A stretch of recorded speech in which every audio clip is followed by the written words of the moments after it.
Welcome, everybody. Thank you for joining us early.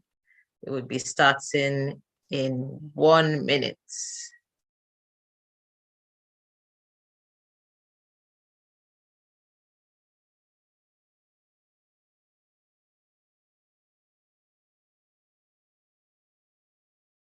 Okay, so thank you.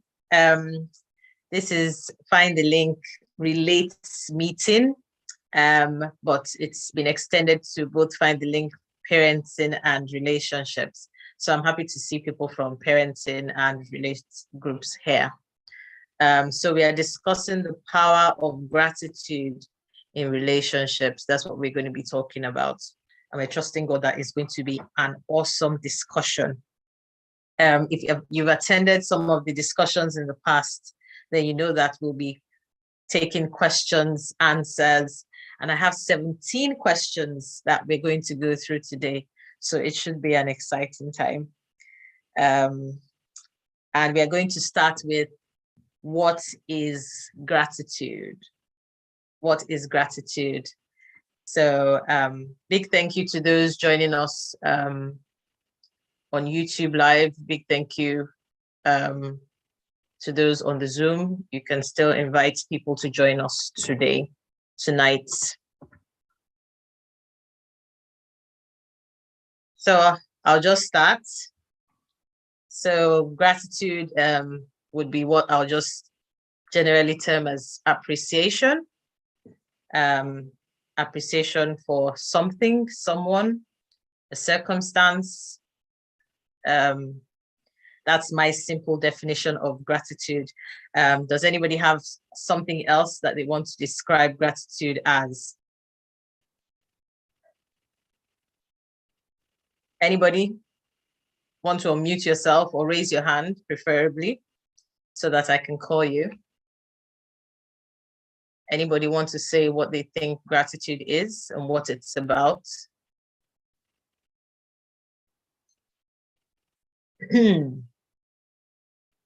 Yes.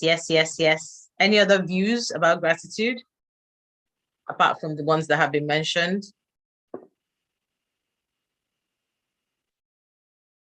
Anybody?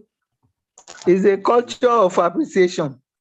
The culture of appreciation. Okay. Belema, I can see your hand. You can add to that or expand on that. It is recognizing value of someone's action, someone's presence, and making the person realize that you recognize that value and that you don't take it for granted. You appreciate it. You thank the person for it. So gratitude sometimes can be in form of an action. Gratitude sometimes would be in form of words. Gratitude sometimes would be just giving someone a hug, shaking the person, writing the person a note, that. Yeah, expanding on the scheme or on the marking scheme. Have you read my notes? Thank you for that, Belema. Yes. So she's already describing the many ways we can express gratitude. Thank you, Mommy and Belema. Okay, so the next question, which we'll just flow into, is how can we express gratitude? So Belema has already said it could be by actions, it could be by words, it could be in writing. Can anyone think of other ways that we can express gratitude? In the Yoruba culture, we express gratitude by telling somebody else about it, usually a family member or a parent or a spouse or somebody that is close, and we tell them to thank the person again. So if somebody gave me something, I'll tell my parents so that my parents can thank the person when they see the person. Yeah, that's the other ways we express gratitude. Of course, people express gratitude by wanting to do something good for that person as well. They try to express their gratitude in that form. And Belema said you can say kind words to the person. You can let the person know that you appreciate them for that action. You can also speak highly of them, even when they are not there. Is a way of expressing gratitude for them. Any other ways we think we can express gratitude? We can pray for them. Yes, we can pray for them. We can express our heartfelt appreciation to God about them, that God should bless them. Anybody think of other ways that we can express gratitude? Ibis, we've seen your question. We'll come to that shortly. Also by living up to expectation. By that, I mean someone does for you, and then you don't turn around and disrespect the person's action, if that makes sense. Okay. You don't repay their good with evil in any way if we are truly grateful to them. Okay. Any other person want to share with us how we can express gratitude? There's a Yoruba proverb that says, yes, there's a Yoruba proverb that says, ẹni tí ó bá dúpẹ́ oore àná á rí mi gbà.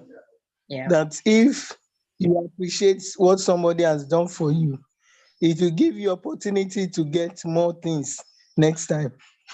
It may be from that person or even from other people. Yes, that is absolutely true. So is there I think I wrote the same question twice when I said, how can we display gratitude? So I think we've answered that already. Okay, I was saying that we were going to take Ibi's question. She said, is there a difference between gratitude and thankfulness? If yes, what's the difference? Does anybody want to answer that?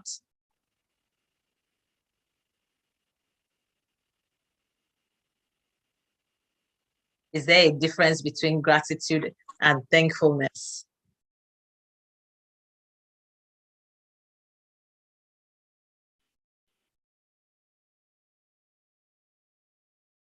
Does anybody want to answer that? If I were to attempt it, I would say that thankfulness is part of gratitude. Gratitude mostly comes out of something that is done, but thankfulness doesn't necessarily have to be action-based or something. For example, I can be thankful that of the relationship I have with present child. But then if present child does something, I can show my gratitude. But most times gratitude most times when I'm grateful, it comes with thanking the person. I don't know if that makes sense. Just a fair attempt, please. Okay. I think you're trying to say thankfulness is an expression of gratitude. Is that what you're trying to say? You put it better. It's one of the expressions of gratitude. There's a story about a man who was healed. And I'm taking my leaf from that story because the response of the healer was that, was it only this person that could come back to give thanks? But my main point of reference is to describe how he gave thanks. And how did he give thanks? He came back shouting in a loud voice and fell at his feet and worshipped and gave thanks. So I think you cannot be thankful without the expression of effusiveness. That's my take from that demonstration, that you cannot say thank you. Say, oh, thank you, as in it should come from your heart. You should definitely express thankfulness if you are truly grateful. That's what I get from that story. Apart from the fact that the story also let us know that you can do things for people and they would not appreciate it, even if you have completely changed their lives. And so if the healer had this response from 10 people and only one returned to give thanks, then we should not take human beings too seriously if they are not grateful. Some human beings are not grateful, and we saw the percentage. 90% did not return to give thanks, even though they had just been healed. But that one person that returned to give thanks touched the heart of the healer. It moved him. And I think this is what happens when people do good things for people, and they saw that, and they've met probably some good people do things for many, many people, and maybe some appreciate it, some don't appreciate it, but there will be one that will appreciate it, not just appreciate it in the now. The person would actually appreciate it for generations to come, and always say, I'm so grateful for this person. I'm so thankful that this person was used by God in this way for me, and things like that. And I think that is a good heart to have. I think we are going to go to the point that, can somebody be too grateful? Is there anything like that? Can somebody be too grateful?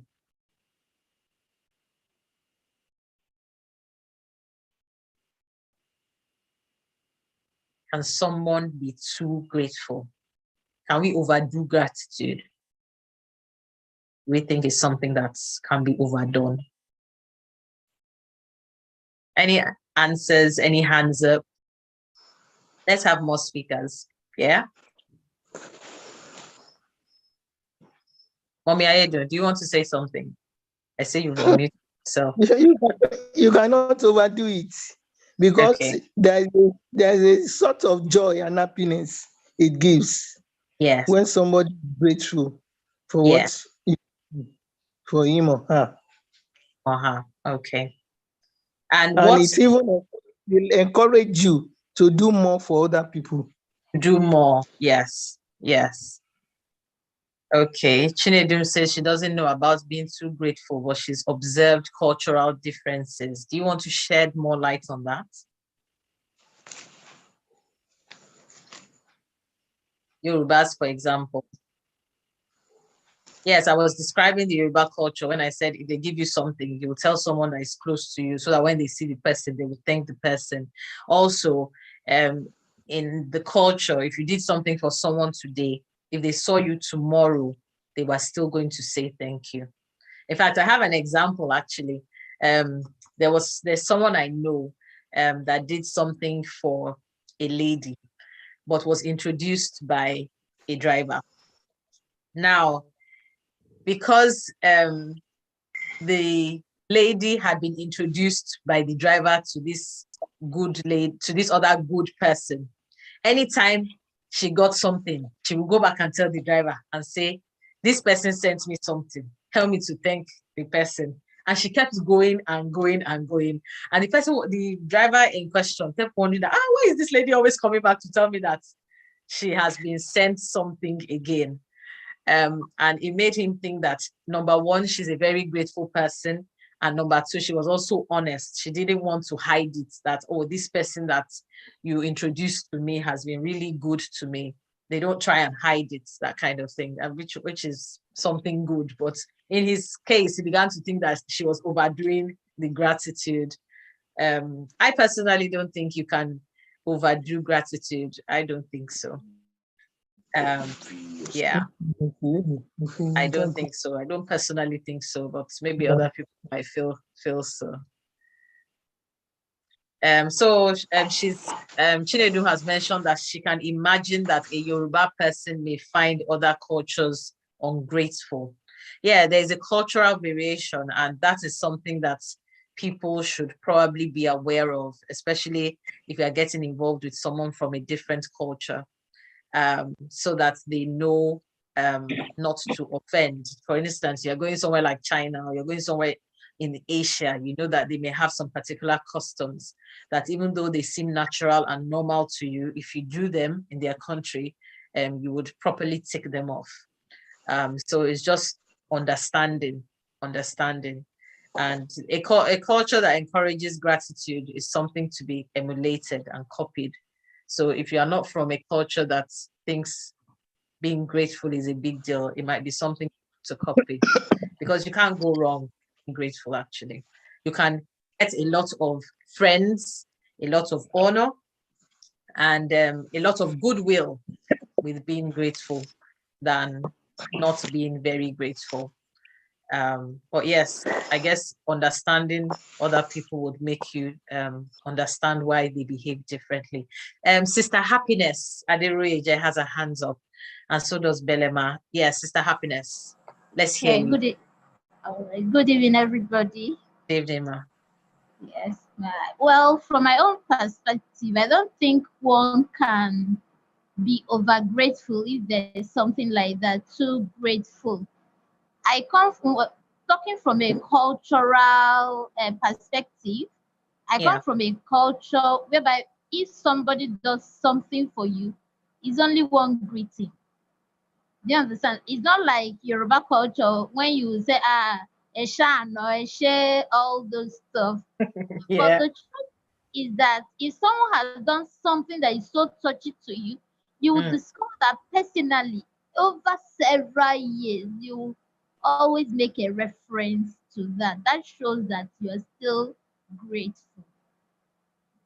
Grateful. Okay. Yeah. Now there can be an issue if you are expecting people to be thanking you. That's why if you do something for someone, just know that you do it from your heart and you've done it as though you've done it for God. Because if you sit down and you're expecting gratitude from everybody, you can become offended if they are not grateful people. That's true. Thank you for that, Sister Happiness. Theodora, you still have your hands up again. You want to say something? Yes, I do. Let's hear you. So, culturally, on the one hand, for where I come from, true gratitude includes gift giving in appreciation, especially if the thing is massive. You know, you can find me in a shop. I'm trying to buy something, and you pay for what I'm buying. Maybe I bought a tin of milk. I would appreciate it profusely. Thank you. But then maybe you helped my child secure admission. Or you helped me secure admission. That kind of gratitude, culturally speaking, has to go with gift giving to appreciate the person. If gift is not given, it is considered that you've taken the action with levity, unfortunately, with levity. But it has to go with quality gift giving. And because we are primarily, typically, like rather a very hospitable culture, culturally, the appreciation, if it is me you help to the admission, my parents or someone from the family would normally go with me as part of the culture. But also, gratitude can seem to come with, for some people, can have a level of embarrassment. You have to tell you, please stop it, don't do it again, because the person is embarrassed. But that doesn't mean you shouldn't thank the person, because you perceive that, or you may have heard that if this person does something for you, the person usually doesn't like you going back, like thanking the person over and over. But that shouldn't stop us to maybe do it in a way that doesn't embarrass the person. But thirdly, some people give gratitude in a manner of eye service, and most times the person you're thanking would have this feeling of I'm not really sure, it always cuts across. So gratitude should be heartfelt and should be done not because should just be genuine and heartfelt. That's just the point I wanted to raise.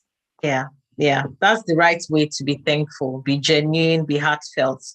I think it's also important to say exactly what you are grateful for.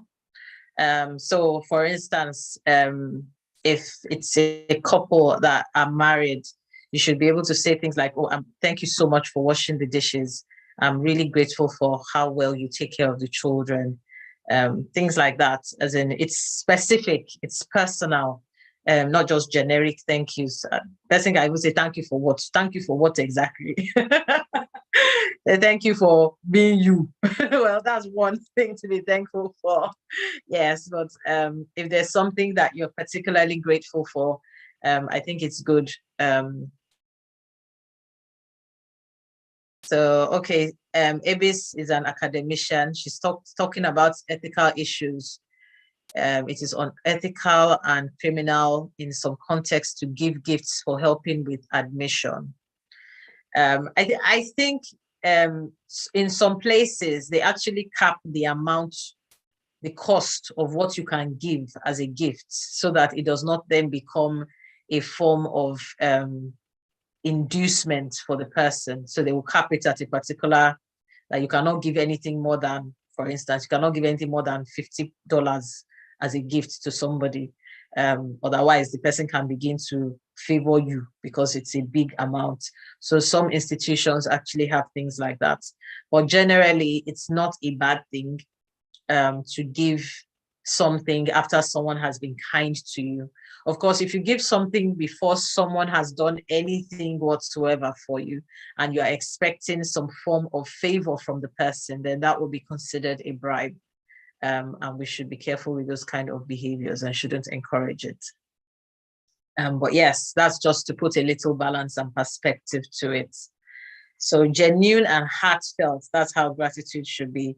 And gratitude shouldn't be hidden. So if, for instance, some parents say they don't want to say thank you to their children because they think that if they say thank you to their children's head will swell.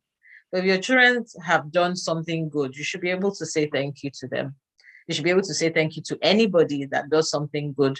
And generally, we would train children to be grateful and if they don't say thank you for things that are given to them, you would encourage them and say, what do you say? And they'll say thank you. Okay, so now we're going into another interesting question. And it is, who needs to be grateful? I think I can answer that question, and that is everybody. Of course, some people have a feeling that there's nothing that they can be grateful for. They feel like they're in such a situation that they don't really see a reason to be grateful for anything. And sometimes it's just their state of mind. And the Yoruba proverb says, if you think deeply, you would give thanks. That if you would think deeply about where you are, what you are doing, who you are, and your present circumstance, you would give thanks. Even just being alive is something to be grateful for. A living dog is better than a dead lion. So, what does gratitude do for us? I'm hoping we have many, many answers in the house on what does gratitude do for us. So, yes, what does gratitude do for us? Let's have answers. Men in the house, I haven't heard your voices at all. What's going on? Are you driving or having dinner? Yes, what does gratitude do for us when we give, when we are thankful? What does it do for us, ourselves? What does it do for us? We that we are giving thanks, that we're giving gratitude, that we're being thankful. What does it do for us? Yeah, Daddy. Shows we appreciate. We appreciate you. It shows that we are appreciative. Okay. Ibis has typed that it makes us want to do more. No, I think you are answering the question. I think you are answering the question, what does gratitude do for us when we are thanked? No, I'm saying, what does gratitude do for us when we give thanks? When we give thanks, what does gratitude do for us? We ourselves giving thanks.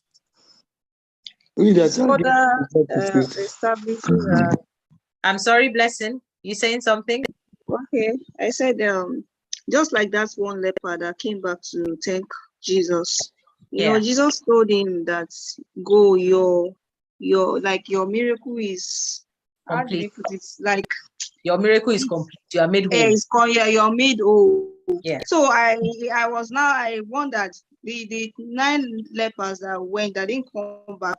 Is there a difference about in their own miracle? That means being grateful further establishes our miracle. It further solidifies it, and it also establishes a relationship between us and the person. It strengthens relationship. It strengthens relationships. That's a very interesting one. Anyone can feel free to type it in the box. Lesson, if you don't mind typing that in the box as well. Some of these points that are being raised. It strengthens relationships and it establishes it establishes the work that is done. In that person's case, it kind of established his miracle because he came back to give thanks to Jesus. But he didn't know who Jesus was, but Jesus was someone who did something, could do more. So yes, and someone has written, Belema has written that it established, Belema has written, it keeps us humble and wanting to do it for other people.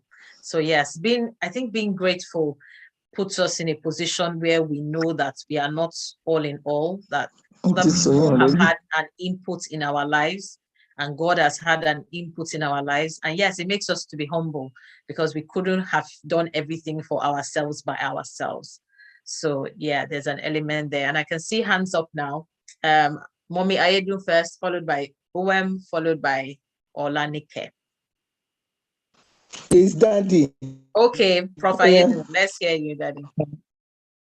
It creates relationship and then it strengthens it. Okay. If the relationship is there already, if it is not there, it will create it between the giver and the person who is given the thanks. Yes. And then it strengthens relationship. Okay. It can create a relationship. Being grateful can create a relationship. Because if you are grateful, the person says, oh, that person is such a grateful person. It already gives the person a positive vibe about you as a grateful person. Yes, Uwem, let's hear you.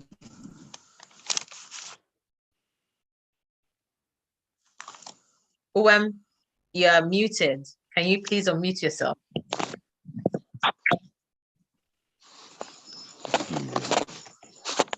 Yes, let's hear you. Hello? Yes, we can hear you now. Okay. Yes. So for me, I think what it does for the person who is being grateful is, I think it kills part of our entitlement mentality. It goes along the lines of being humble, but I'm entitled to this, I'm entitled to that. But gratitude kills that. It kills a sense of entitlement. You just wake up, you get to it brings maturity, of waking up to the reality that you're truly not entitled to anything. Even your life that you call your life is not yours. It doesn't belong to you. Yes. You understand? It's just like what's the foolish rich man in the Bible that said, I have planted all this, I've had these crops, I've had that. He now said, my soul, take rest and enjoy. He could have claimed every other thing, but he could not claim his soul. His soul does not belong to him. So that sense of entitlement, gratitude deals a severe blow on it, and it gives us perspective, that we are truly not entitled to anything. Thanks. Yes, thank you. Thank you. The Bible says that there's nothing we have that we have not been given. Everything. Naked, we came into the world, naked we are going. Even if they wear clothes for us, we won't have any idea whether they were good or bad clothes. Okay, Olanike, let's hear you, followed by my sister Bola Omoya. Okay, good evening, everyone. Good evening. It gives one a good feeling. Mm-hmm. Makes your head swell sometimes, So anyone is like, I train my children to be grateful for almost anything and everything. Yeah. Even if you so much as bet them, you hear them say, thank you, Daddy, for backing for me. Thank you for brushing my and then I also told them to also started being grateful to God for everything.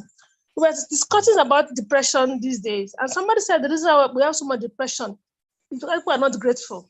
Not grateful for little things. Yeah.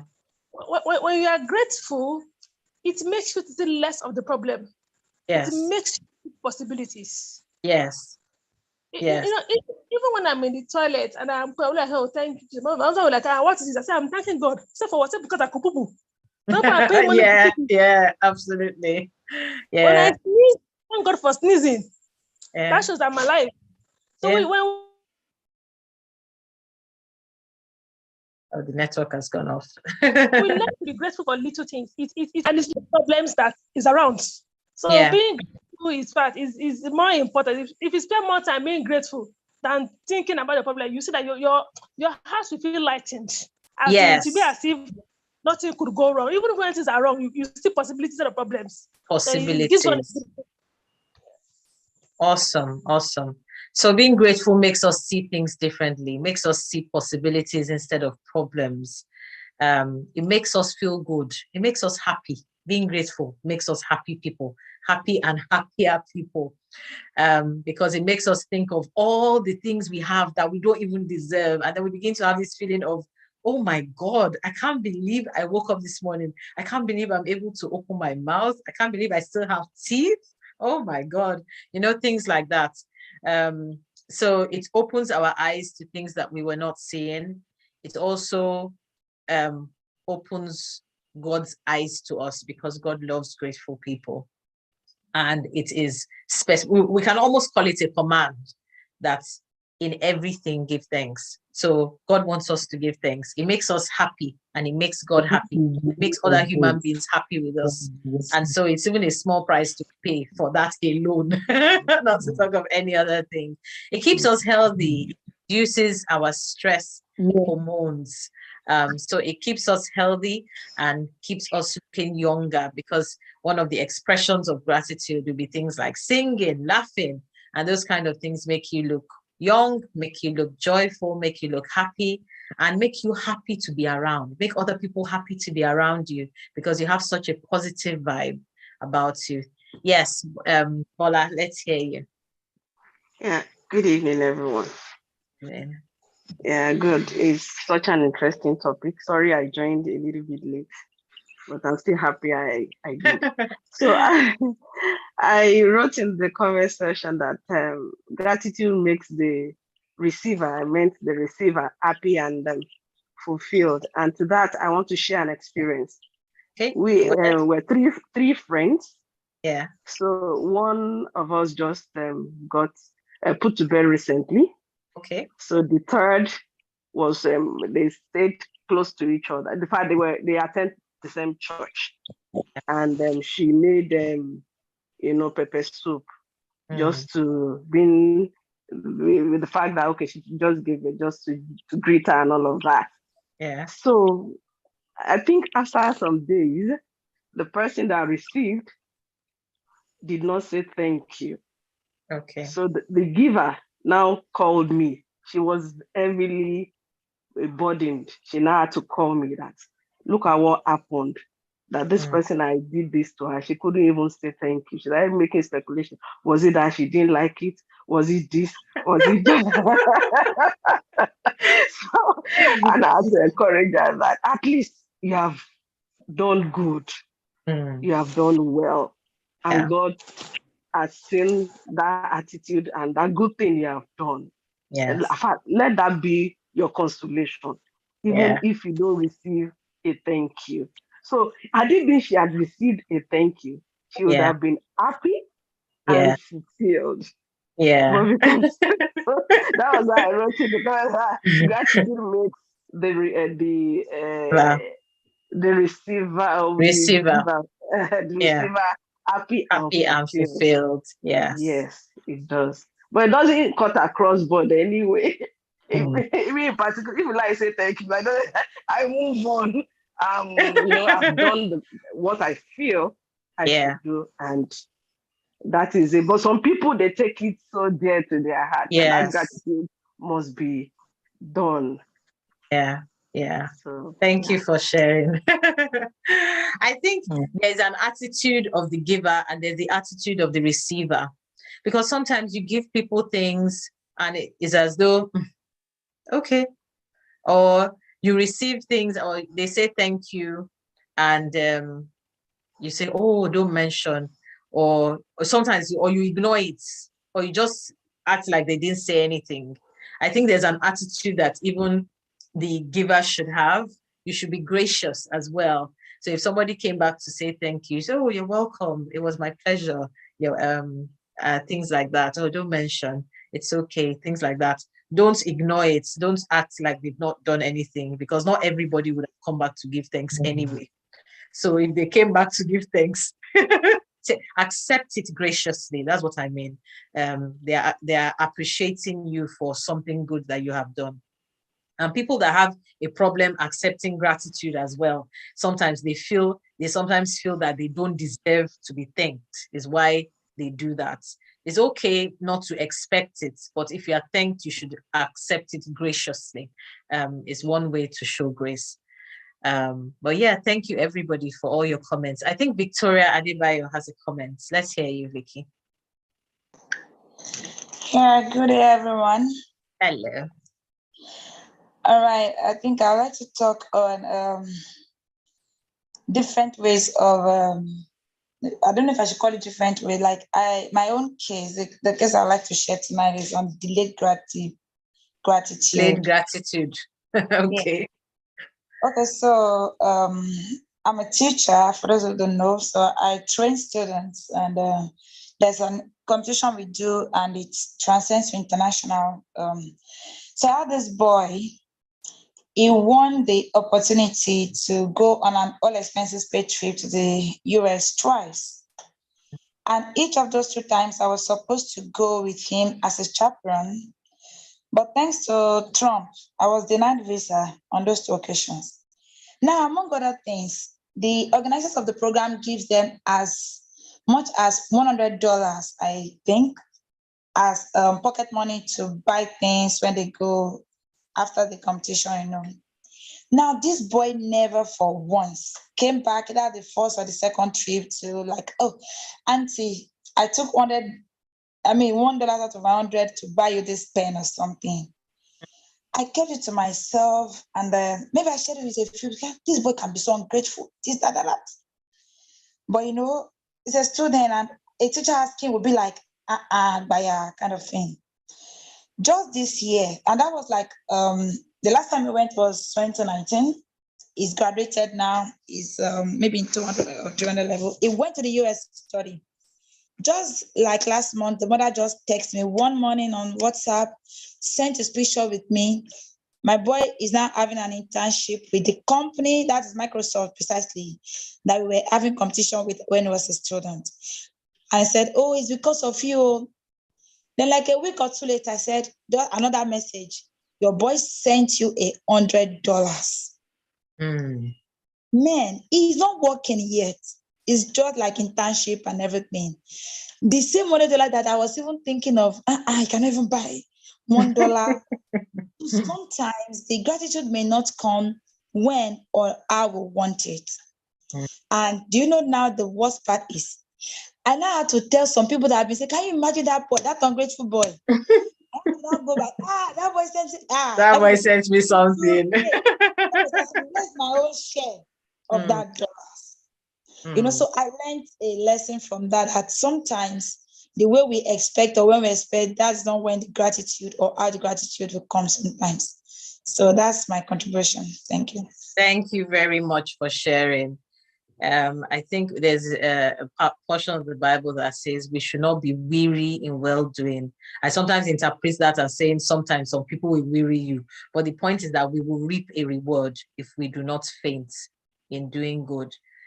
So I think the person that can thank us the most and the best is our Creator. So sometimes when people don't thank you, take that as a big opportunity for God to express his gratitude to you. And that should make us happy to do things, because if God expresses gratitude to you, even those that did not know about what you did will be wondering at your good fortune. So we should continue doing good. And as much as lies within us, we should express gratitude. The other thing your story has brought out is that we should remember people that have been good to us. So maybe he suddenly remembered when he thought of all the good things that happened to him, and he remembered this lady, his teacher, that had been very helpful in his journey. So maybe it's also a good time for us to reflect on people that are good to us, people that care about us, people that are sincere with us, and people that have done great things in our lives, and remember to say thank you. I don't know who's, I'm going to mute everybody. Okay, thank you. I remember one of my very close friends that gave me some of his books online, and I later saw them like 10 years later, and I was looking at these books and I said, oh my God, these are treasures. Oh my God, these are treasures. And I called the person and I said, thank you so much for all those things, all those books you gave me. They were amazing books. I've not read them all, but thank you so much. I went through some today and I remembered you. So let's remember to be thankful. So let's go on with our questions. Are there specific times to be grateful? So some people are grateful at Thanksgiving, at the specific time of the year called Thanksgiving. That's when they are grateful for their family and friends. But we should be grateful all the time. We should be grateful as much as we remember. Let us be grateful. I don't think it needs to be at a specific time of the year. But of course, in some countries, they have a specific time when they say, oh, I'm grateful for my family. I'm grateful for my job. I'm grateful for this. I'm grateful for that. What are the implications of ingratitude? We are going to take it in 3 parts. Number 1, in a person's life, in a couple's life, and in a parent-child relationship. What are the implications of ingratitude? Let's start with in a person's life. Somebody that is not grateful, does not say thank you. They do things for the person. The person would never think that is a big deal. What are the implications for that person? I think we've kind of covered it a bit. I think the person is going to lose opportunities, and the person is going to lose favor and goodwill if they continue being ungrateful. Any other things that come to mind?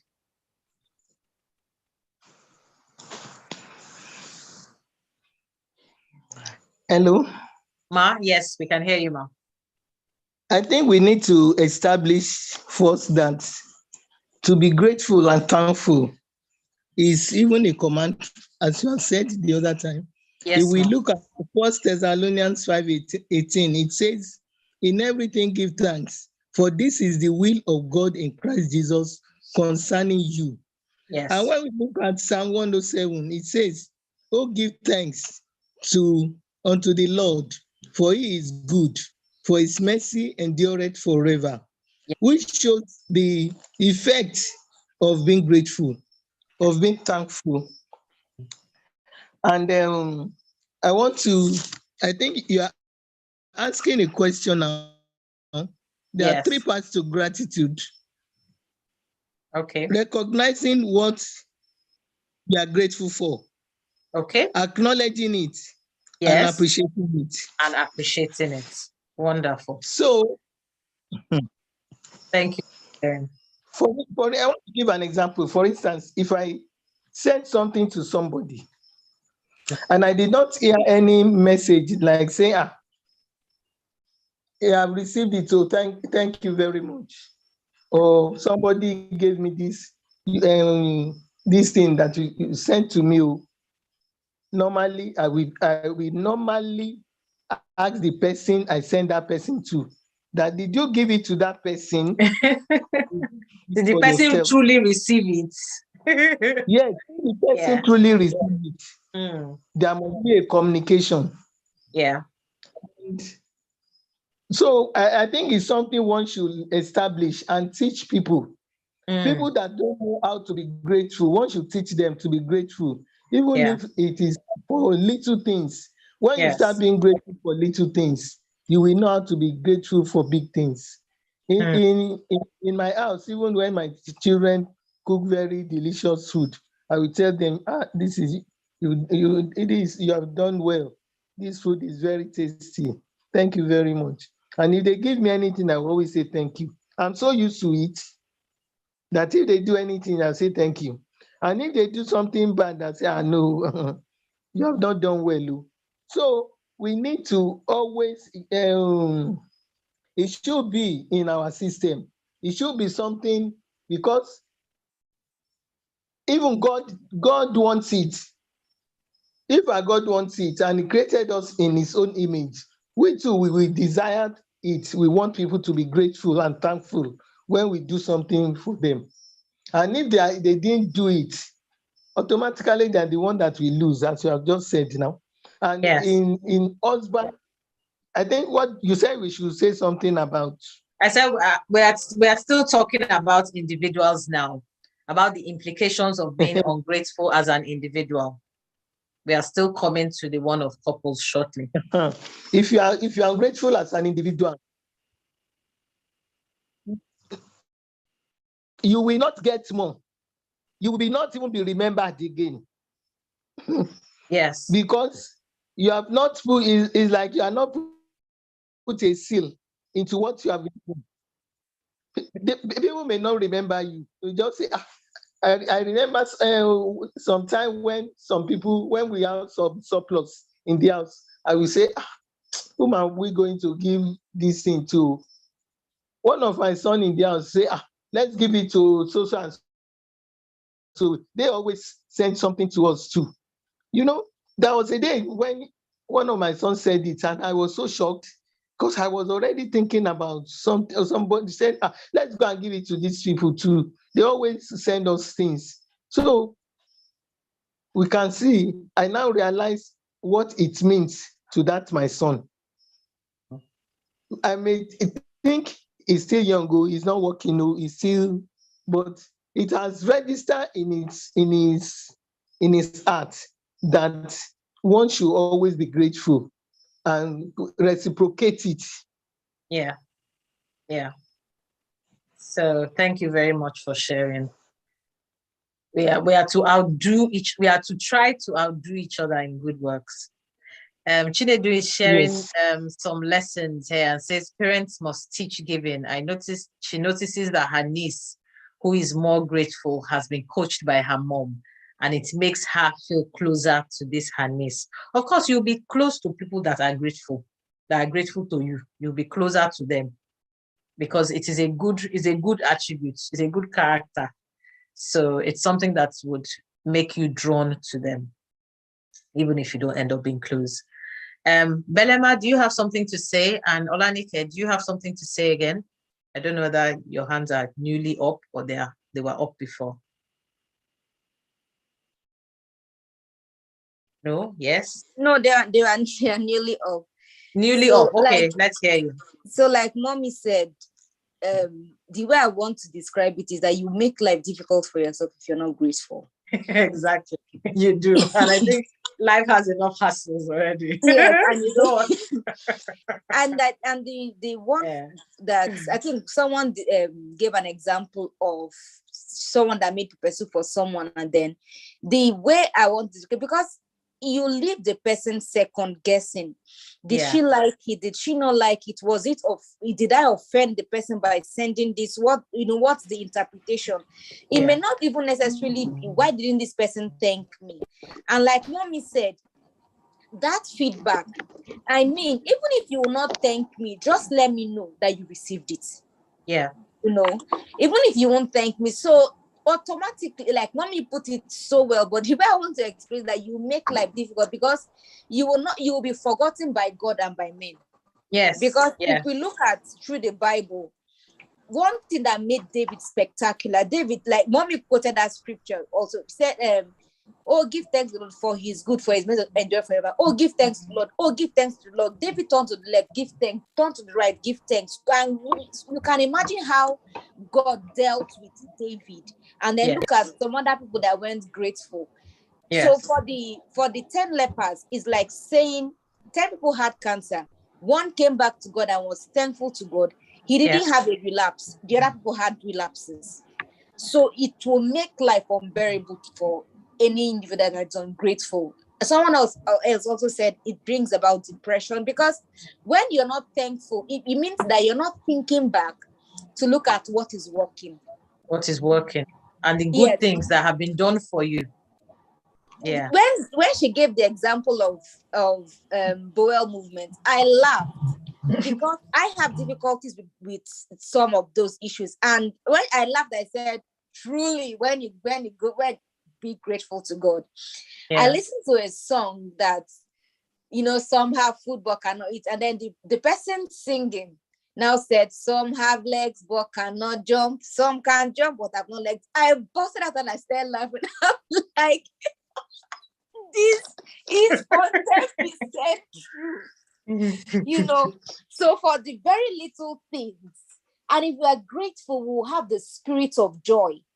Yeah. The spirit of joy. God, I know that right now this is not working, but I still thank you that that my brains are working enough to know that this part is not, this other thing in my life is not working.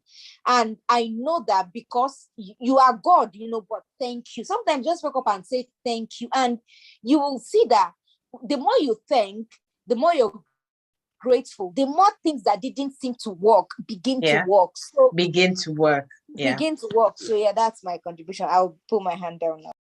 Thank you. So the earth responds to our gratitude and the heavens respond to our gratitude. So it is in our best interest to make our own lives easier for ourselves by being grateful people. And that reminds me of a good friend of mine that is wheelchair bound. And I was talking to her one day, and she was talking. It was the first time I was hearing somebody being excited about having a colostomy. So a colostomy is like an extra bag where you can have bowel movements instead of the normal passage. And she was saying, oh, I'm going to get this colostomy, so I wouldn't need to have people have to do this for me and do that for me. And she was so excited about it. And because I'm in the medical profession, I was astounded. I was shocked that this is the first time I've ever seen somebody excited about something that other people would consider a real downside. And it made me think about myself, made me think about, what am I complaining about? And that day I wept and wept and wept. I was so upset. I said, God, I'm so ungrateful. I am so ungrateful. It really touched me that, you have so much and you're not thanking God profusely for everything you have. So yeah, I just wanted to share that. And that's my friend keeps inspiring me. And she was on this platform a minute ago. And has such a joyful spirit. Yes, Victoria, let's hear you. Victoria, I can see your hand up. Did you want to say something? You need to unmute yourself. Yeah. Let's hear you. Don't mind me, I was packing to leave from the office. Okay. So I also see there's another point to gratitude. Sometimes people take familiarity, and because of that, they don't, I think the case of this pepper soup, new mother pepper soup thing, Bola said, there are 3 friends. They are just, I think she might feel, come on, what's the big deal? We are ABC. Yeah. See, food for me. What's the big deal? I can do that too. She may not read a special meaning to it. And the person that prepared the pepper soup could have taken so much time and effort just to impress her and everything. And the fact that she's not saying thank you now may not necessarily mean she's not grateful. Just be normal, just this sense of entitlement, but in a friendly or natural manner. Okay. So I think both the giver and the receiver of gratitude should get to a level where we won't work ourselves up. Yeah. I've just shared my story with you. As a matter of fact, one of my other boys, his own was just last year. Because of COVID, he couldn't travel, but he won the same prize that could have afforded him the American trip. His own prize money was 50,000, and he sent me 5,000. I don't even understand. So can you imagine? The one in Nigeria gave me 5,000. Those ones that have gone to America, not to work. I didn't know, a bigger gratitude, as it were. Of course, in the context of what we're talking about, is still coming. So when we get ourselves too worked up, expecting that gratitude, and it doesn't come, we get disappointed. We can get frustrated, just like maybe our friend is feeling did she even pour the food away? Did she take the pepper soup and stuff, something like that? So I think there should be a balance between receiving and giving. If it comes, fine. If it doesn't come, one of those things. Yes. Thank you. If it doesn't come, it will come, and it will come from heaven. Yeah. So that is something we should be content about. So either way, we should be happy to be doing good things, even without expecting gratitude. That is in our best interest. I think Chinedum and Chudi want to say something. I don't know who raised the hand first. Chudi, let's hear you quickly, followed by Chinedum. Chudi, kindly unmute yourself. I can see your hand up. Chudi, kindly unmute yourself. Yeah, thank you so much. Good evening. I'm very glad to be on set today also with everyone.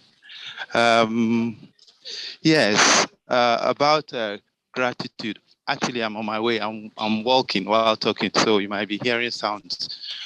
Okay, so about gratitude, there's something that I realized. I heard of a preaching from somebody and about gratitude, and from that very moment, I just found myself being in the attitude or atmosphere of gratitude, being thankful to God and also to people. It cuts across everything. Once you are grateful and you are thankful for everything around you, it shows in everything that you do. Yes. And now it has come to a point where I don't only thank people for what they do. I go as far as even when I bought a vehicle and I'm about to alight, as soon as I give the driver his money, I tell him thank you. Yeah. Because it has become something that is natural. It has become natural. It wasn't natural to me before, but over time, because I kept on doing it, it has become natural. Yes. So, and that gives me, I realize that whenever I'm not thankful, it leaves a hole in my heart that if you're not thankful, you begin to think of those things that you don't have. Yes. When you are thankful, you forget about, you most likely forget about what you don't have.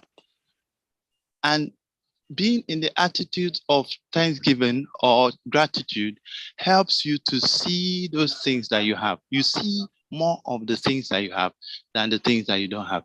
That's right. And it gives you a hope of having what you don't have. Yes. What you think is lacking, you will have that hope of having it. Yes. So I just thank God for this topic, because it's one of the things that we need. I realize that when you are thankful, I think Thanksgiving goes a long way. It's even more than it's more like a prayer. It is prayer. Even though it is prayer. So it's, even though you are not asking, you're not asking somebody about, you're not asking for something, this is the best way of even receiving. Yes. So, and that's what I just want to comment on. Thank you. Thank you very much for sharing. Yes, thank you so much for sharing. Those are great points. Yes, gratitude opens our eyes to see differently and gives us hope about what we do not have. Because when we begin to be very grateful about what we have, oh, I'm so grateful I have a chair, I'm so grateful I have this, I'm so great. We begin to realize how rich we are. And when you realize how rich you are, then you come to a place of confidence. You're suddenly happy that, oh my God, I'm wealthy. As in, you begin to say that, oh my God, I'm blessed. Yeah, and those are things that being grateful brings out of us. It makes us see things differently. And other people might begin to think we are living in a bubble. But yes, that attitude of gratitude is a great one to have. And it can be a habit. So thank you for sharing that, Chudi. It can be a habit. We can learn it. We can be better at it. Chinedu, let's hear you. Hey, good evening, everybody. I'm finally where I can speak. Okay, so I wanted to say three things. First, just a comment as to this comment about that Chude made about saying thank you to bus drivers, right? I remember that was my greatest shock when I got to the UK about in 2003. You know, I was like, I paid for this service. Why am I thanking them? But you know, it's something that the Brits do effortlessly. So after a while, you just get used to doing it, you know, and then you begin to really see that even though you paid for the service, it doesn't take anything away for you to be thankful. And then it extends to other things. And you find that, you know, like everyone has said, the more grateful you are, the happier you are, right? So that was one I wanted to say, that if you're not careful, your environment can condition you to be very ungrateful. If you're not careful, being in Nigeria can make you ungrateful. We are perpetually complaining about everything. So I find that, the second thing I wanted to say was, a few years ago, I was deliberate about making Tuesdays and Thursdays my days of Thanksgiving. I think Tuesdays was to God, and then Thursdays was to people. And I would send notes or text or whatever, you know, and say, you know, and be deliberate. Oh, you were, thank you for this, that. You know, just thinking about it as we're in this, I realized that I was happier then, and I had more come my way, right? And that was not the goal. The goal was just, I wanted to be more deliberate, you know, about thanking God and thanking people. So, I mean, I just thought, you know, if you're looking for an activity to do, you know, to take home assignment, you know, just be, I mean, doing it every week might be too laborious, but actually it isn't. You know, but just being deliberate about it. Oh, I will thank God, I will thank people. And then I didn't think you got, so the book I was saying I read this thing in was Business Secrets from the Bible. And the title of that chapter was, We Love the People Whom We Help More Than We Love Those Who Help Us. So the summary was that, you know, when you do things, so he even explains why children appear to be very ungrateful, you know, compared to their parents, you know. So I wanted, you know, what I learned from reading that thing is, yes, be helpful, give, you know, but balance it, especially with people who can take it for granted. For example, your children, your family. So, you know, he explains that don't just allow children, even if you can afford it, don't just allow children not do any house chores. And it makes them even more ungrateful. But just the fact that they can give something back helps them be more grateful people, you know. So I wanted to share that. Thank you very much. Thank you so much for sharing. It reminds me of when my mom was running a restaurant and we used to help her sell food. And when we give people food and they give us money, we'll say thank you. And the customers used to find it strange then that we were doing that. But it was just the way we were brought up, and it used to make them come back. And you need to know that not many people are appreciated. So even going to a kiosk where someone says thank you and appreciates you for buying their food can make some people come back. And it's part of customer service to be able to appreciate your customers for patronizing you. And we don't, even people that don't appear to do anything for us, even sometimes they are praying for us, we should thank them. There are people that are not praying for us. So if people pray for us, we should say thank you. Yes, so now we are going to go into what are the implications of ingratitude in a couple's relationship. And I think we are going to get into more interesting ground from here. Let me start from the point of someone that is not married. Some people can take your time for granted. And you might have just given them a number, and next thing, they just think they have access to your time and they want to call you at any time that they want. And you say, no, you can't call now. You should probably ask when I'm free. And you'd be like, why? So, or they talk to you and they just try to talk and talk and talk. They're not grateful that you are even spending time. They don't think it's something to be considered, to be grateful for. So if somebody spends time with you, gives you an audience, you should be grateful, because not everybody would give you an audience. Not everybody would create that time for you. But that is from a maybe single people's point of view. But even when people are married, what are the effects of ingratitude in a married relationship? I think disunity, disharmony, bad blood, fights, quarrels, nitpicking, meaning picking at little things, not being able to overlook things. Yeah, I think those are the kind of things that will happen if two people in a marriage are ungrateful to each other. So they'll keep seeing things that are not good instead of things that are good, because they have decided to be ungrateful. And I think being ungrateful, being the opposite of being grateful is being ungrateful, and it does not put you in a good place with people or with God. So I think it's not a place even married people want to be. Now, the issue about children, or does anybody want to comment about that? Olanike, I can see your hand up. Would you like to say something? You can unmute yourself. I think ingratitude in marriage and with most couples has to do with taking each other for granted. You just take it for granted that this one's supposed to do that. You take it for granted that she's supposed to cook. Take it for granted that he's supposed to do this and she's supposed to do that. Yeah. And then we forget to appreciate each other. Yeah. When we don't appreciate each other over time, there's no more expectation. And you begin to do things like in a routine way. As in, what's the big deal? She's been doing it before. You're not expecting anything.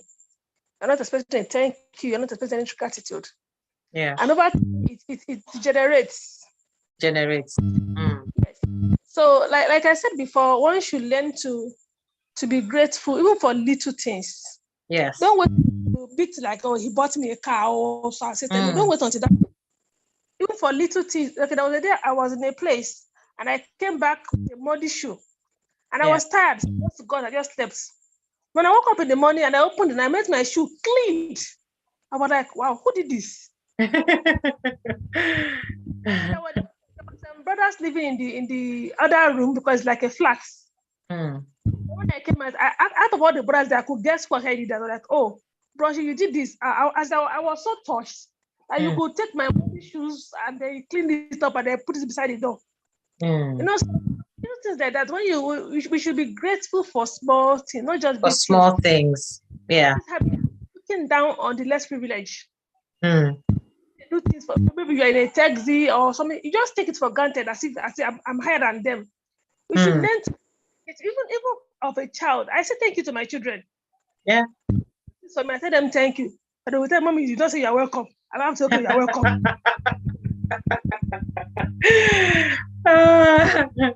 Yeah.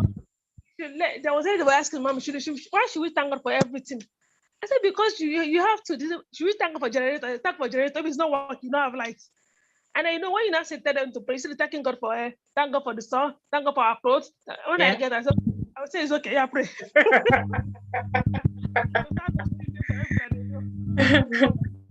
Good. Otherwise, you would do night vigil of Thanksgiving.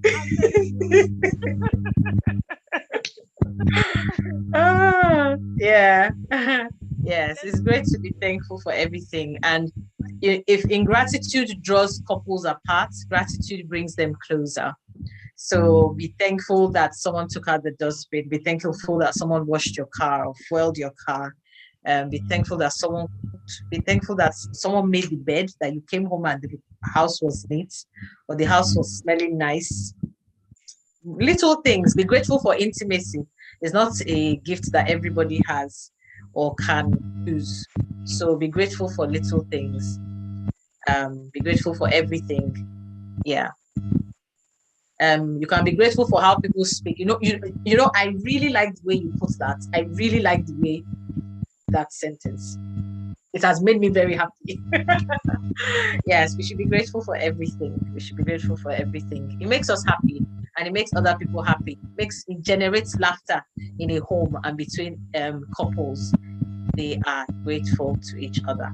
And my sister Bola Omoya has said, being ungrateful in a marriage makes it a master-slave relationship. And that's not a relationship that anybody wants to be in if they are married. And the other thing is that because gratitude is a habit, gratitude is an attitude, if you hang around ungrateful, you'll become an ingrate like them over time. Hang around grateful people. But if you are, for instance, in a marriage, if one of you suddenly becomes very grateful, you're going to rub off on your spouse. Because the person is either going to say, so, or the person is going to take a cue and from you and start being more grateful.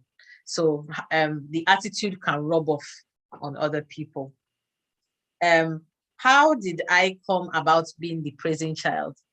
About 7 years ago, there was a lady. She was a year ahead of me in school. Her name is Gladys.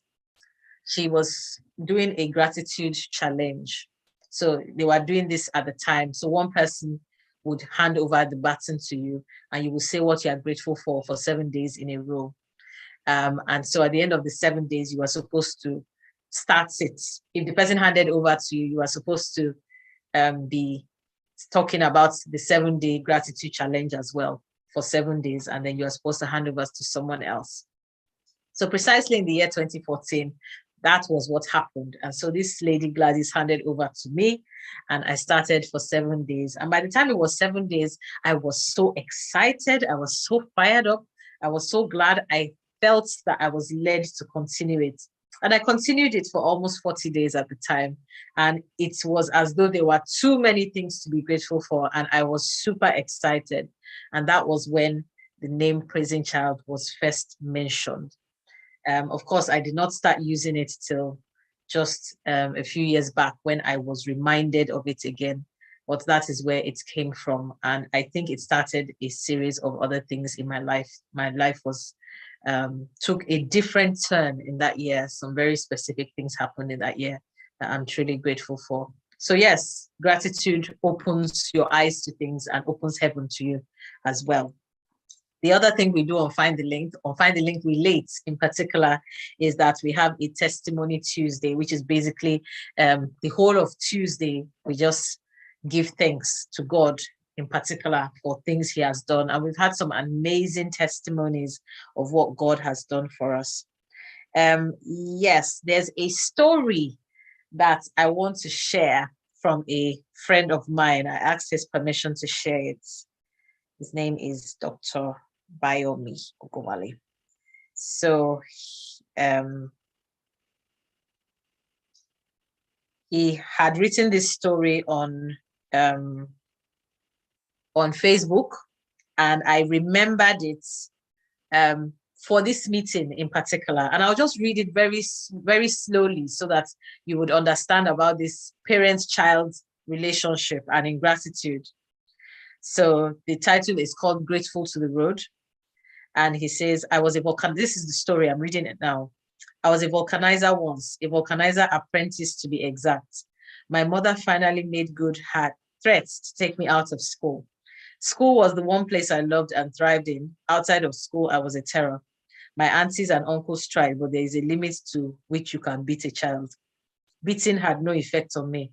I would rather pursue a day-long legal argument on the reasons why it was my sister or cousin's turn to do the house chores rather than do them without a fight. Anyway, that Friday, my cup ran over. I remember the long walk to the vulcanizer shop. Looking at me, you wouldn't have guessed it, but I was shaking in my brown shorts, terrified. My mom had a strange glint in her eyes. Knowing there was no use begging, I hurried after her in my dusty slippers. At the vulcanizer shop, I was introduced to my Oga, who then introduced me to the other Omoshe mechanics and vulcanizers. Rabiu, Shegun, Benga, different names, same terrifying looks. Big, black, sullen boys. They picked me up with their eyes, weighed me, and looked at my mother. I also looked back at her. What kind of a wicked mother does this to her fresh-faced son? I imagine we all said to her, but there was no time for conversations. There were tires to mend, battery water to fetch, and a black greasy skin sheen to acquire. The day passed in a blur. I was the new boy, so I fetched tools, ran errands, tackled other menial tasks beneath the status of the bigger boys. By noon, I was hungry and tired to the bone. Suddenly, all the chores at home began to appeal to me. You see, in the mechanic yard, grammar counted for nothing. The older Omoshes knew neither the capital of Sokoto nor the value of X. When the sum of X and 5X becomes 6X. They could roll tires, however, patch a rubber tube in 60 seconds and curse like soldiers. To them, I was no star. I was a spoiled, stupid kid in need of a reality check. And it came to me on the long walk back home that evening, tired, dirty, and humbled. I finally understood the look the boys had given my mother.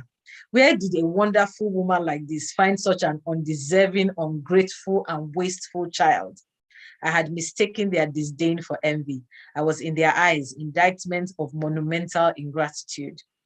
And as I turned to leave the yard at the close of work, I could hear the words they didn't speak into the air, how they wished they had my problems. That experience saved my life. So the narrative ends with this missive, which says, humans, we are unsatiable beasts, always pining after the things we think we do not have. We want to swap countries, genders, continents, and lives with our friends who appear to have everything together. They, in turn, want our gifts, cars, spouses, lives, or that of the neighbor 3 blocks down the road. The desire for a better life is legitimate, if only it does not lead us to curse the lives we now lead, or scorn all the things God has done for us. It was not the request for meat that angered the God of Israel. It was the cursing of their unique diet of manna. We all have our own manners and Red Sea experiences that we must forever revere God for, testimonies that are difficult to share because of the doubts they will attract. Has God brought you through on a road that no one else has ever walked before or after you? Has he ever met your needs in ways that cannot be recounted? Then this ending is as much yours as it is mine. Be grateful to the road that has led you to your present station. Hope it is a beautiful thing when it leads to faith, because faith acknowledges the God of the journey. We are bound by time, but the God of our yesterdays, todays, and tomorrows is not. That terrible job, that annoying spouse, and ugly car you have are products of faith. You prayed for this life you have. To curse it because you want a better one is to curse the God who brought you this far. Each time I read Paul's admonition that let us therefore run the race that is set before us with patience, I smile. There are analogies and lessons about gratitude and roads and second chances that a former vulcanizer is especially graced to share, connections that can only be made by those who have once been estranged from their roots. And I hope you love that bedtime story, because I absolutely do. And it is talking about a child that was ungrateful, and his mother decided to take very drastic steps to bring it home to him, how blessed he was, and it made him become a more grateful person. So maybe it would require some strong moves for a parent to show their children that they need to be more grateful. But in the long run, I'm sure it will pay off handsomely for us to be grateful. Grateful to have grateful children and to be grateful children to God. Okay, now, is there a need for us to compare to others to be grateful? I sometimes hear prayers in church, and it's as though we thank God that we can do this, and some people are in the grave. We thank God for this, and some people are this. Is there a need to compare to a negative circumstance of another person for us to be grateful? Does anybody have an answer to that? Please, go ahead.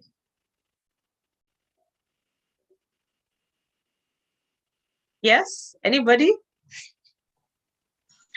There's no need. There's no need, no. There's no I need can see.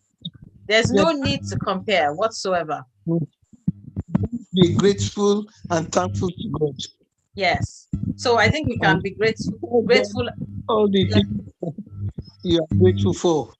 instead of comparing. Yes. So we can be grateful for our lives. We are grateful for the house we live in. We are grateful for the clothes we wear. We are grateful for our schools. We are grateful for our friends, our parents. But we don't have to say, we are grateful, though, and we know that some other people are having this. Some other people are this. As in, I think it's a satanic way to enter into the prayer, because it gives you some pride that you are better than somebody. But you are not better. You have just been given a better. Can I say something in this? Yes. I don't think, maybe it may depend on the context you're talking about. Look at the story I've just read to us. This young man did not know there's another life other than the one he was living until he got a practical experience of it. Okay. So in comparison, like where I come from, when they say those parents, not that we are mocking them, we are just using the opportunity to thank you. That means to say, this situation that we are in, it could have been worse. We know it could have been worse, but why are we referring to them? Sometimes, tell me, some people don't know any other thing exists, or any other thing could be better or worse than their life. So sometimes that is when those kind of comparison is necessary. This young man then would not have known that some people are going through some things until he went to that organization workshop, for example. So I think it could also be two ways. Well, I don't share the same view. I've heard you. I don't think there's a need for it. I think we can be grateful to God for ourselves and for other people. Sorry, can I say something? Hello. Yeah. Can I say something? Yes, who is speaking? Olanike. It's Belema. Okay. Oh, okay. I'll go after Olanike. It depends. It depends. Now, I don't like it too. Sorry, this song that's I don't like singing it. I don't really like it. Neither do I. But the reason why I say it depends, okay, there was a day when I give my one of my son, I give him food. He will complain. And I took custard yesterday. You are giving custard again today. So I will say, Mommy, what did I took good yesterday? And it used to get me angry. And I wanted, they were showing these children, this Dove television, this RCCG Redeemed television, something. So they are showing kids of the slum who the church is taking care of. And so I called him. I said, come and look at these kids. Did you see them? They said, do you know that some of them don't have food to eat? I said, look at the way they are sitting down, homeless. And some of them don't have food to eat. And they are just, and I just have to speak with them. And I will give you food. You'll be telling me that you ate it yesterday, so you don't want to eat it again today. That is the example that the young man was saying about the complaining about manna. But I understand you're teaching him a lesson. But when you are talking to God, God already knows this. Do we have to really tell him that again? Do you understand? It's okay when you are teaching a lesson that the child had no idea that there are people that are having a worse deal. But that it now needs to be part of our prayer and part of our song. I find it rather distasteful. Dr. Ifeolu, sorry, I saw Sister Busayo's, Dr. Busayo Ogushola's hand up. It's still here. Oh yeah, Dr. Busayo Ogushola, let's hear you. Kindly unmute yourself. Sorry, I did not call you, so you now lowered your hand. Are you ready to say something, Dr. Ogushola? Are you? No? Okay. Dr. Ifeolu, let's hear you. My view is that there are 1 billion things we could be thankful for. And that the second thing is that each one of us is so different. And because we don't have an equal distribution of everything, so I could have, for example, a lot of money, but a little of something else. And another person could have a little money, but a lot of something else. So if I compared myself to that person, I am actually denying the good that I have that that person doesn't have, or the bad that that person have that I don't have, or something. Do you understand? Because of that unequal distribution. But the other thing is, another thing that I've heard people say many times is that God has a different time for providing for each person. And so if I say thank you for what I have, and compare it to another person, What I'm essentially saying is that person that doesn't have it, the time for that person to receive it hasn't come, but yet I'm already believing I'm better than that person for having it right now. Even that is a wrong perspective as well, because it prevents people from testifying of the good things that God has done for you. Be ashamed of the good things God has done for you. Is God ashamed of doing a good thing for you? He isn't. He's ecstatic. He's your dad. He wants to do great things for you. So if God has done a good thing for you, why should you keep quiet so that you're not offending somebody? So there are different things. No, I didn't say keep quiet when God does a good thing for you. I said don't compare it to somebody else, because it means that. Yeah. Comparison, that's exactly what I'm actually frowning at, is the comparison that I'm actually frowning at. Thank you very much for sharing. Belema, let's hear you. Okay, Mommy Ayedu, let's hear you. I think instead of comparing, you can think backwards. Yes. Where you are coming from. Yes. And use it to thank God. Yes. That God, you brought me once I was like this, and you brought me to this level. I give you praise. I give you, I thank you. You get to appreciate God more. Yes. After seeing what you have gone through and God has taken you out of it, that those ones are enough to praise and thank God for. Instead of comparing yourself with people that don't have, or some have, cannot eat, but some then you let your heart be lifted up instead of thinking of the other part. There's enough to thank God for without comparing with others. And I think parts of it was, I'm remembering the prayer of the two men. I was saying, I do this, I do that. I'm not like that one. I'm not like. So it's those kind of things that I kind of feel are coming back again under the cloak of holiness or churchianity, as I would sometimes want to say. So I think we need to be mindful of it, so that we do not let some sneaky pride enter, kind of pride that brought the devil down when we start comparing ourselves to others. Yes, I can see some people's hands up. People are waking up, the men. Yes, my brother Conrad, let's hear you. Engineer, let's hear you. Kindly unmute yourself. Good evening. Happy to be here. Hello, everyone. Hello. Yes, so I just want to read a scripture that can help drive what we're talking about home. Bible says in 2 Corinthians chapter 10 from verse 11 or from verse 12, it says, "For we dare not make ourselves of the number or compare ourselves with some that commend themselves, but they, measuring themselves by themselves and comparing themselves among themselves, are not wise." So that sort of drive home everything we've been saying. Now, sometimes, of course, life is in several perspectives, depending on what I see from where I stand.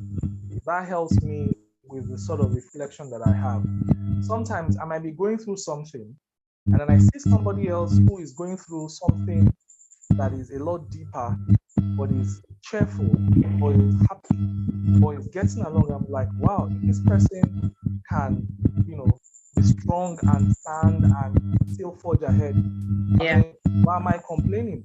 So sometimes I think why some people compare themselves, not necessarily from the point of, oh, let me see what you have, let me see what I have and all that, but sometimes they draw strength from other people's strength. Yeah. You draw inspiration from other people's ability to keep going in spite of what they're going through. Absolutely. So that's healthy. I won't call it comparison, but healthy referencing.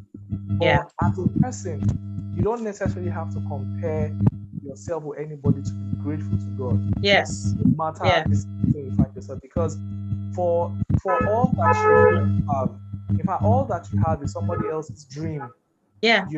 So I think if we're comfortable in our skin and we're honestly grateful to God for what He has done for us, we will find a million things to be grateful and to be thankful to God for. The songwriter said, if I had 1,000,000 tongues or 1,000 tongues, it would not be enough to thank you.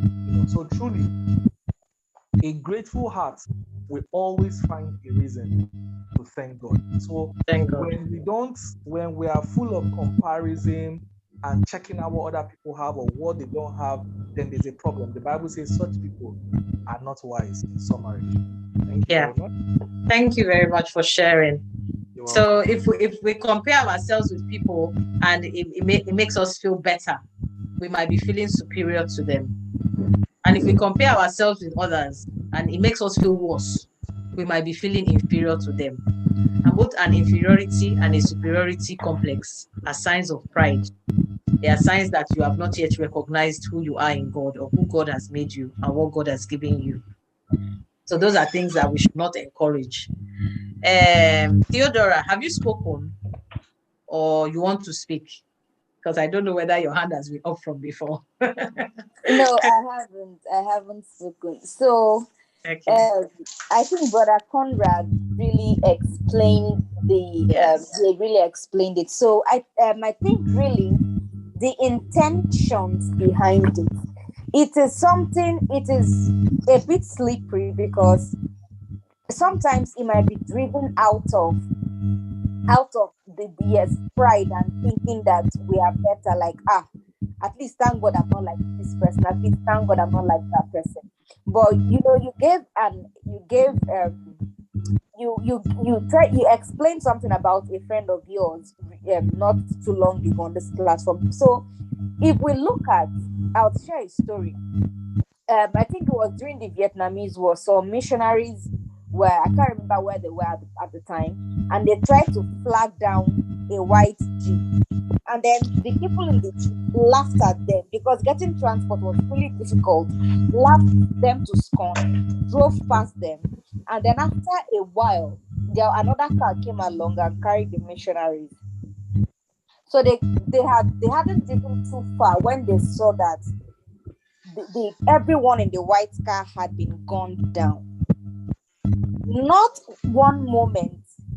They were only thankful to God that God had ordered their steps. Not saying that these people have died. Thank God they went ahead of us to die. But to say that thank God God ordered our steps. Our own steps. Own steps.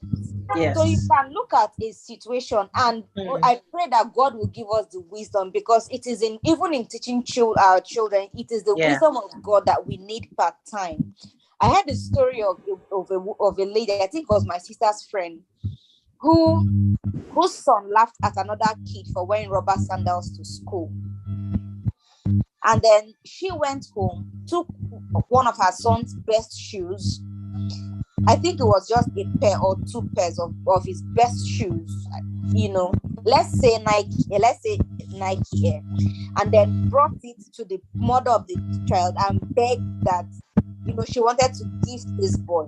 Her son was crying profusely. Mommy, don't. She said no. And then she went to the market, bought rubber sandals for him to wear to school for the next month or so. And then she told him and said, you don't laugh at people for what they don't have or for what they have at the moment. So you will learn this lesson by being on this other side. He said his friends will laugh at him. The mother wasn't having it. She wasn't ready. She didn't even listen to him. She made sure he didn't have extra pair of shoes in his bag, because kids can be funny. She drove him to school, dropped him with rubber sandals. His friends laughed. But, so she didn't, she was given the wisdom to be able to handle it. Although she didn't go saying, some people don't have, you have. But at the end of either 2 months or 1 month, he was able to learn the lesson, to be able to realize that you don't laugh, you don't compare, you don't laugh, and you don't do. So God will give us the grace, but overall, it is the intention behind it that that matters the most. So the intention matters, but our intentions comes out in our actions and in our words. So I completely agree that we should be inspired by everybody. And because we are all made in the image of God, something we can learn and glean from others. There's something we can see. There's something of God in every other human being we see if our eyes are opened. So we have, and we all have been given our various gifts in this world, all been given our lights to shine. So nobody should ever think that they are better than another person. And even saying some people we are that kind of prayer. No. I don't think it's a good thing. God already knows those that are in those circumstances. He knows those that have been called to glory. And the fact that you have not been called to glory is an act of his mercy. Just thank God that you're alive. You are alive to give him praise another day. That's fine. Is someone else having a hand up, or as these old hands, Olanike and Chinedu? I just want to make sure that I'm not missing out anybody. I think Chinedum's hand just came up, but Olanike's hand has been up. Has been up before. Okay. You have been helping me to monitor the matter. Is your own hand up again? Yeah, I'll take it down now. Okay, I'm even helping you. Chinedu, would you like to speak now? That will be the last comment. Are you there, Chinedu? Is she there? I don't think she's there anymore. She's probably stepped out. Yes. So people have given us different ideas. You could choose a day of the week or days of the week that you want to be grateful to God, grateful to people. You could decide to start a 7-day gratitude challenge. You could start it by yourself. If you're interested in starting it with me, feel free. I'll be happy to be part of that. And there is no one without a reason to be grateful. That was a question, but it's after the last question is there someone without a reason to be grateful? And then the last question was, are there ways to be more grateful? So I think some people have mentioned them already, being deliberate about it, journaling it, being intentional, speaking out about it, being specific about it, being grateful to God. Even the thing is that even when things don't go well, we should be grateful because number one, they could be worse. And number two, we've learned from it. So that's another opportunity to be grateful. And we should also be grateful for second chances, for opportunities to redo something again and get better at it. And that is the way we grow. That's the way we end up thriving. And so I don't know whether anybody has a final comment because we are rounding up now. And thank you so much for being in this meeting today. You've all made it an amazing meeting to be in. And I hope everyone has left with one or two things about gratitude. Maggie, I didn't hear your voice today. Ma, you have a comment, Ma?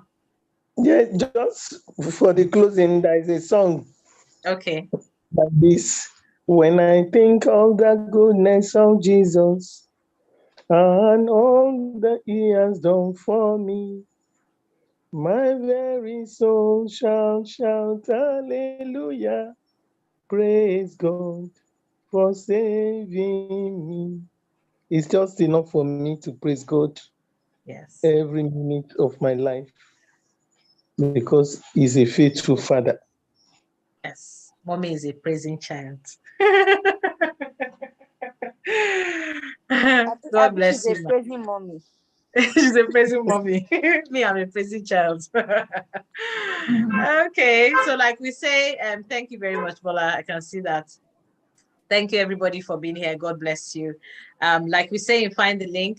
Stay in peace, shine your lights, use your power. So say to yourself, I will stay in peace. I will shine my light. I will use my power. And I will be grateful. And I will be grateful. I'm going to be a grateful one.